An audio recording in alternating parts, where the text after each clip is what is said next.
Hello guys, ഈ dress എൻ്റെ പ്രിയപ്പെട്ട ഡ്രസ്സാണ് കേട്ടോ. ഇത് പ്രിയപ്പെട്ടതാവാൻ ഒരു കാരണം കൂടിയുണ്ട്. എല്ലാവർക്കും ഉണ്ടാവില്ലേ ഒരു പ്രിയപ്പെട്ട ഡ്രസ്സുകൾ, എപ്പോഴും വരും നമ്മൾ ആ ഡ്രസ്സ് മാത്രമേ ഇടുള്ളൂ. ഇത് പക്ഷെ അങ്ങനെയൊന്നുമല്ല, പക്ഷേ എനിക്ക് നല്ല ഇഷ്ടപ്പെട്ട ഒന്നാണ് കേട്ടോ. ഇത് ഇഷ്ടപ്പെടാൻ അതിൻ്റെ പിന്നാമ്പുറത്ത് കുറേ കാര്യങ്ങളുണ്ട്. ഓരോരുത്തർക്കും ഓരോ ഡ്രസ്സ് പ്രിയപ്പെട്ടതാവാൻ അതിൻ്റെ പിന്നാമ്പുറത്ത് കുറേ കാരണങ്ങളുണ്ടാവും. അതേപോലെ എനിക്കുമുണ്ട്. ഈ ഡ്രസ്സെന്ന് പറയുന്നത് ഞാൻ തന്നെ സ്റ്റിച്ച് ചെയ്ത് ഞാൻ തന്നെ ഡിസൈൻ ചെയ്ത് എടുത്തൊരു ഡ്രസ്സാണ് കേട്ടോ. എൻ്റെ മാത്രമല്ല, ഇതേ കോമ്പോയിൽ തന്നെ എൻ്റെ മോൾക്കും ഞാനൊരു ഡ്രസ്സ് ചെയ്തിട്ടുണ്ട്.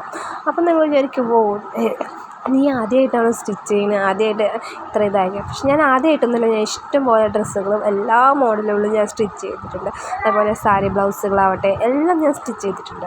ഫ്രോക്കുകൾ തന്നെ സ്റ്റിച്ച് ചെയ്തിട്ടുണ്ട്. പക്ഷേ ഇതെന്ന് പറയുന്നത് ഒരു സ്പെഷ്യൽ ആയിട്ട് ഞാൻ ചെയ്തതാണ്.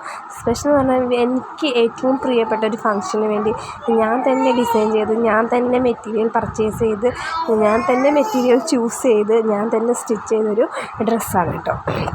അപ്പോൾ എൻ്റെ മോളുടെ ഫസ്റ്റ് ബർത്ത്ഡേക്ക് വേണ്ടി നമ്മൾ ചെയ്ത ഒരു ഡ്രസ്സാണ്. അപ്പം എല്ലാവരും ബർത്ത്ഡേ വ്ളോഗിലും അതിന് ശേഷമുള്ള വ്ളോഗിലൊക്കെ കണ്ടിട്ടുണ്ടാവും ഈ ഡ്രസ്സ്. ആ ഒരു സെയിം ഡ്രസ്സ് തന്നെയാണ് കേട്ടോ ഇത്. അപ്പോൾ ഇതിൻ്റെ മെറ്റീരിയൽസ് ആയാലും എല്ലാം ഞാൻ തന്നെ പോയി ചൂസ് ചെയ്തു. ആദ്യം തന്നെ നമ്മൾ എന്താ ചെയ്യണമെന്ന് വെച്ചാൽ ഡിസൈൻ ചെയ്യണം. എന്താണ് ഏത് ഡ്രസ്സ് എങ്ങനെ വേണം എന്നൊരു ഡിസൈൻ ചെയ്യണം. അങ്ങനെ ഡിസൈൻ ചെയ്ത് അതിന് സൂട്ടാവുന്ന മെറ്റീരിയൽസ് പോയി തപ്പി തിരഞ്ഞെടുത്ത് അങ്ങനെ സ്റ്റിച്ച് ചെയ്തു. അപ്പോൾ ഇതിനിപ്പോൾ ഇത്ര പ്രത്യേകത എന്താണെന്ന് ചോദിച്ചാൽ മറ്റൊന്നുമല്ല, ഞാൻ ഇത്ര ഹെവി ആയിട്ടുള്ളൊരു സ്റ്റിച്ചിങ് ചെയ്തിട്ടില്ല എന്ന് തന്നെ പറയാം. നമ്മൾ സ്റ്റിച്ചിങ് ചെയ്യുന്നുണ്ടെങ്കിലും അത്യാവശ്യം ഒക്കെ ചെയ്യും. പിന്നെ കുറച്ച് ഡിസൈനിങ് കാര്യങ്ങൾ വർക്കുകളൊക്കെ ചെയ്യാറുണ്ട് നെക്കിലൊക്കെ. എന്നാലും ഇത്ര ഹെവി ആയിട്ടൊരു പാർട്ടി വെയർ ഫ്രോക്ക് ആദ്യമായിട്ടാണ് ചെയ്യുന്നത്. അതേപോലെ തന്നെ എൻ്റെ മോൾക്ക് അത് അത്യാവശ്യം ഒരു ഹെവി ആയിട്ടുള്ളൊരു പാർട്ടി വെയർ ഫ്രോക്കാണ്. ഇതൊക്കെ കാണുമ്പോൾ നിങ്ങൾ വിചാരിക്കും ഇതൊക്കെ എന്ത് വലിയ കാര്യമാണ്. പക്ഷേ ഒരു സ്റ്റിച്ചിങ് ചെയ്യുന്ന ഒരാൾക്ക് ഇത്രയൊക്കെ നന്നായി ഓരോന്നും നന്നായി ചെയ്യുമ്പോൾ അതൊരു അഭിമാനം തന്നെയാണ് കേട്ടോ.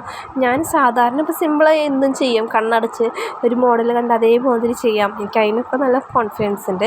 ഇതും എൻ്റെ കോൺഫിഡൻസ് കൂടുതലുള്ളത് കൊണ്ട് തന്നെയാണ് ഞാൻ ഈ ഒരു പണിക്ക് ഇറങ്ങിയത്. അതായത് എൻ്റെ മോളെ വെച്ച് ഇത്രയും സ്റ്റിച്ച് ചെയ്യാന്ന് വെച്ചാൽ അത് വലിയൊരു കാര്യമാണ്. അവളെന്ന് വെച്ചാൽ ഞാൻ മെഷീന്മേൽ കയറിയിരുന്ന അപ്പം അവളും കൂടെ വന്ന് കയറിയിട്ടും അതൊക്കെ വെച്ചിട്ടാണ് ഞാൻ ഇത്രയും ഇതായി ചെയ്തത്. അതുകൊണ്ട് തന്നെയാണ് ഈ ഡ്രസ്സ് എനിക്ക് ഇത്രയും പ്രിയപ്പെട്ടതായത് കേട്ടോ. അപ്പോൾ ഈ ഡ്രസ്സിനെ പറ്റിയുള്ള ഫുൾ ഡീറ്റെയിൽ വീഡിയോ മെറ്റീരിയലിനെ പറ്റിയും എല്ലാം തന്നെ ആയിട്ടുള്ളൊരു ഫുൾ വീഡിയോ നമ്മുടെ ചാനലിലുണ്ട്. അതിൻ്റെ ലിങ്ക് ഞാൻ താഴെ കൊടുക്കാം. അപ്പോൾ നമ്മുടെ വീഡിയോ ഇഷ്ടപ്പെട്ടാൽ ലൈക്ക് ചെയ്യുക, ഷെയർ ചെയ്യുക, സബ്സ്ക്രൈബ് ചെയ്യുക. ബൈ.